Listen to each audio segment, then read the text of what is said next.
ចឹងញ៉ាំបកាឆៅហើយឆ្ងាញ់សំខាន់លើទឹកជ្រលក់យើងនេះឯងអ្នកគ្នាដឹងមិនអត់ទឹកជ្រលក់នេះខ្ញុំធ្វើប្រើទឹកត្រីឯងបើនិយាយពីរសជាតិគេវិញអូយឆ្ងាញ់ប្លែកមែនតើដោយសារខ្ញុំទៅមកពីកោះរងដែរខ្ញុំសួរពូម្ចាស់ទូកគ្នាខ្ញុំទៅផ្សារទៅទិញបកាបានកន្លះគីឡូអ្នកគ្នាកាត់ក្បាលវាចេញទុកបន្លែកទៅតែយើងកុំចោលអាចយកទៅ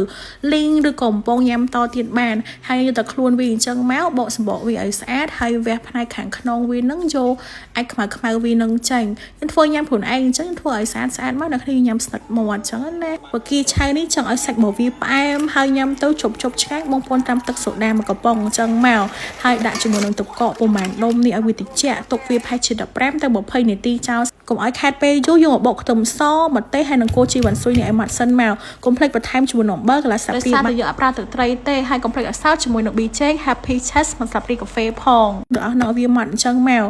ដល់វគ្គពិសេសដែលយើងត្រូវធ្វើទឹកជ្រលក់ឲ្យខ្ញុំប្រើក្រូចឆ្មាចំនួន7ផ្លែច្បាច់យកទៅទឹកចាល់បានទេជាមួយប៊ីចេង Happy Chest មួយស្លាបព្រាបាយកូរវាជាមួយនឹងទឹកក្រូចឆ្មាអញ្ចឹងទៅវាប្រតិកម្មនឹងឡើងទៅជាពណ៌សអញ្ចឹងហើយដល់គ្នាបន្តមកទៀតយើងដាក់គ្រឿងម្ទេសដែលយើងបុកហើយមុនហ្នឹងកូរច្បល់មួយគ្នាខ្ញុំអត់ប្រើស្ករសទេខ្ញុំចង់ឲ្យរសជាតិដិតឆ្ងាញ់ខ្ញុំប្រើជាមួយនឹងទឹកដោះគោ Happy Chest ចំនួន5ស្លាបព្រាបាយជាមួយនឹងទឹកជាធម្មតា2ស្លាបព្រាបាយដូចគ្នាអ្នកនៅតាមកោះអីគេបុកទឹកត្រីកកុងគេប្រើតែអំបិលទេអ្នកគ្នាគេដែរប្រើទឹកត្រីឯងនិយាយទៅគឺឆ្ងាញ់មកបែបពីទឹកត្រីដែរចាបកានៅពេលដែលខ្ញុំត្រាំចោលប្រហែលជាបាន20នាទីហើយខ្ញុំស្រង់វារៀបដាក់ចានចេះមកអ្នកគ្នាអូយគាត់ឃើញប៉ុណ្ណឹងគាត់តំណងញ៉ាំដែរនេះពេលដែលយើងញ៉ាំមានទ្រព្យជាមួយនឹងគល់ស្វ័យបង្គោដាក់ទៅសក់ដាក់ជាមួយនឹងខ្ទឹមក្រហមពងចុកជាមួយនឹងទឹកជ្រលក់យើងចេះអូយទឹកជ្រលក់គេគឺអែមហ្មងទឹកជ្រលក់គេគឺឆ្ងាញ់ហ្មងសុំថែម5ចានទៀត